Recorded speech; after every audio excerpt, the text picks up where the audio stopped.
हाल ही में मैंने एक छोटी सी रिसर्च करके ये समझने की कोशिश करी कि जो मेरे ओसीडी वॉरियर्स हैं, जो मेरे वीडियोस देखते हैं, जो ओसीडी से फाइट कर रहे हैं, उनके नैरेटिव्स, उनके शब्दों में क्या सिमिलैरिटी है। तो कुछ शब्द सामने आए, जैसे कि बार बार वो ये मुझे बोलते हैं, सर सेटिस्फैक्शन मिल जाता है, सर कंफर्ट मिल जाता है, इजी लगता है, तसल्ली मिल जाती है, मन हल्का हो जाता है, राहत मिलती है, आराम मिलता है एक बार कंपल्शन करने से।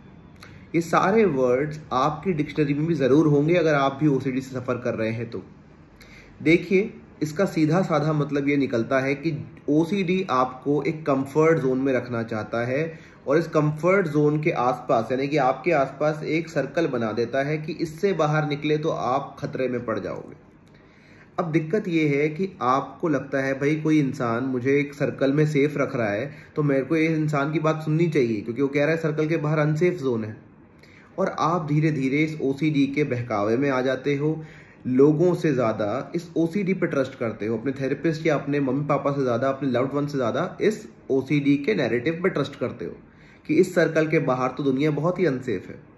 और यहीं आप अपनी लाइफ को लिमिट करके उसी सर्कल के अंदर ज़िंदगी बिताने लगते हो, चाहे आप उस सर्कल में कितने भी परेशान हो जाओ, क्योंकि वो सर्कल ऑफ सेफ्टी, जो फॉल्स सर्कल ऑफ सेफ्टी है, उसके अंदर घुटन बहुत होती है।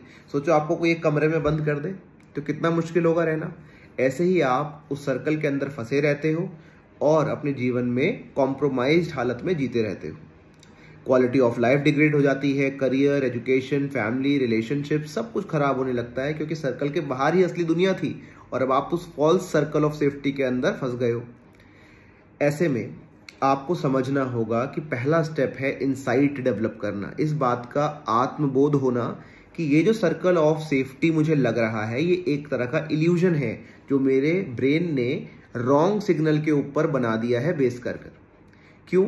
सिर्फ मैं कह रहा हूँ इसलिए नहीं, आप भी कहीं ना कहीं जानते हो कि इस सर्कल के अंदर रहने से लाइफ कोई खास बेहतर नहीं हो रही है, कोई लाइफ में बेटरमेंट नहीं आ रहा है। आप क्लीनलीनेस रख रहे हो तो उससे लाइफ बेटर नहीं हो रही है, आप चीज़ें अवॉइड कर रहे हो तो आपकी ज़िंदगी में खुशियाँ नहीं आ रही है। आप इस सर्कल के अंदर इतने खुश हो नहीं जितना आपको लगता है और जितना ओसीडी बोलता है आपको, बल्कि आपकी लाइफ बहुत ही ज़्यादा लिमिटेड और बहुत ही ज़्यादा क्वालिटी डिग्रेड हो चुकी है। आपको इस बात की इंसाइट डेवलप करनी होगी। सेकेंड चीज़ होता है ट्रस्टिंग अदर्स। आपको ट्रस्ट डेवलप करना होगा अपने थेरेपिस्ट पे, अपने लव्ड वंस पे, और उनका हाथ पकड़ के एक बार स्टेप आउट करना होगा और देखना होगा कि क्या सच में ही इस सर्कल के बाहर इतना अनसेफ जोन है।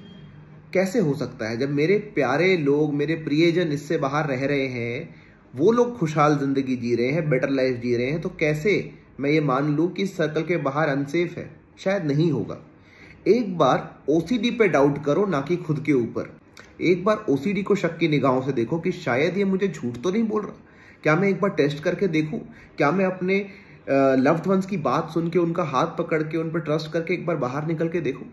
तो trust and believe will help you in getting out of this circle. उसके बाद आता है एक्सेप्टिंग रियलिटी, एक्नॉलेजिंग रियलिटी। क्योंकि सर्कल के बाहर जब आते हो आप और आपको समझ में आता है कि इतनी भी खराब दुनिया है नहीं, इतना भी कुछ हो नहीं रहा है यहाँ पे जितना मैं डर रहा था उस सर्कल के अंदर, तो आप धीरे धीरे रियलिटी को एक्सेप्ट करो। कंफर्ट जोन जो आपको लगता है उससे बाहर निकलना पड़ेगा, रियलिटी को एक्सेप्ट करना पड़ेगा। और लास्ट में कहूँगा टॉलरेंस ऑफ अनसर्टेनिटी डेवलप करो, यानी कि हर चीज़ के लिए सर्टेन होना कि गंदा नहीं होना चाहिए, किसी का एक्सीडेंट नहीं होगा, मेरा एक्सीडेंट नहीं होगा, भगवान मुझे पनिश नहीं करेंगे, गंदे थॉट्स नहीं आएंगे। It's okay, be kind towards yourself. अपने ऊपर इतना क्रूएलिटी से मत काम करो। भगवान ने, ईश्वर ने कभी नहीं कहा है आपको कि अपने आप को बिल्कुल वाइट ही रख सकते हो आप। ब्लैक एंड वाइट हर इंसान के अंदर होता है, तो अपने ब्लैक को भी एक्सेप्ट करो उतना ही जितना वाइट को करते हो, लेकिन वाइटनेस को बढ़ाते जाओ, जिंदगी में आगे बढ़ते जाओ, गोल सेट करते जाओ। तब जाके आपका ओसीडी सबसाइड होने लगेगा। तब जाके आपको ये महसूस होने लगेगा कि उस सर्कल जिसमें आप रहते थे उसकी इतनी ज़रूरत है नहीं। ज़िंदगी तो इसके बाहर चल रही है, इस सर्कल के बाहर है लाइफ। इस सर्कल के बाहर दुनिया अनसेफ नहीं है, सेफ है, खुश है, क्वालिटी अप है। जिंदगी में करियर, दोस्त, रिश्ते, फन, एंटरटेनमेंट सब कुछ तो इस सर्कल के बाहर है। इस सर्कल में आपने फॉल्स सेफ्टी को ले भी लिया तो क्या पाओगे? जीवन ऐसे ही बिता दोगे? ये सवाल अपने आप से पूछिए, अपने मन पे हाथ रख के अपने आप से, अंतरात्मा से सवाल पूछिए और इसको एक जर्नल में लिखिए। ज़्यादा बेहतर है अगर आप एक जर्नल में लिखें और अपना ये ट्रस्ट डेवलप करके, इस सर्कल से स्टेप आउट करके रोज़ एक कदम। मैं ये नहीं कह रहा कि एक बार में आप बाहर चले जाओ, आप बाहर जाके देख के वापस आ जाओ चाहे, लेकिन डेली एक बार आधे घंटे के लिए इस सर्कल से बाहर रह के देखो। यानी कि इस सेफ्टी को त्याग कर देखो, इस फॉल्स कंफर्ट को त्याग कर देखो, इस भ्रम, इस इल्यूजन से बाहर रह के देखो। आपका ब्रेन यकीनन इस डर से बाहर निकलना सीख जाएगा।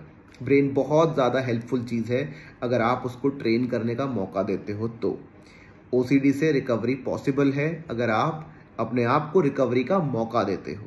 लेकिन अगर सर्कल के अंदर रहे तो बहुत लंबी जर्नी हो जाएगी और कोई डिटरमिन नहीं कर सकता कि ये जर्नी कितनी लंबी रहेगी। तो प्लीज़ अपने डिसीजंस वाइजली लो, ट्रस्ट करो कि इससे बाहर निकला जा सकता है। And all the best to you. Stay tuned for more updates on recovery from OCD.